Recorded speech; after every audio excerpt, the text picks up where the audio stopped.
ও ভাই কেন দাদা কি হলো? 50 টাকা বেশি দিলে ভালো হতো। কেন? যাওয়ার সময় খালি যেতে হবে তো। কেন রে আপদ, খালি যাবি কেন? 10টা দিন অপেক্ষা কর, 10 দিন বাদে তোর গাড়িতে আমি ফিরে যাবো। যান যান, লাগবে না। আরে দেবো কোথা থেকে তোমাকে আসা সব কঞ্জুস। বাবা বাবা আমার জন্য যে ট্রেনটা আনতে বলেছো এনেছো? হ্যাঁ নিয়ে এসছি, স্টেশনে রাখা আছে, জানিয়ে নে যা। হ্যাঁ আমি এক্ষুনি যাচ্ছি। এসে গেছে। কেমন আছো? ভালো, প্রেশার সুগার ডায়াবেটিস কিচ্ছু নেই। তুমি যে বলেছিলে শনিবার দিন আসবে, শুক্রবার চলে এলে যে। চলে যাচ্ছি, রাতটা স্টেশনে কাটিয়ে কাল সকালে আসবো। এই তাই বললাম নাকি আমি? কেমন?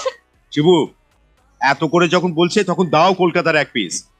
না মারলে তো আর ও ছাড়বে না। আরে মারো মারো। দয়া দেখাবার কি আছে? আরে হিট মি, হ্যাঁ আমার শরীরটা পাথরের মতো শক্ত। Come on!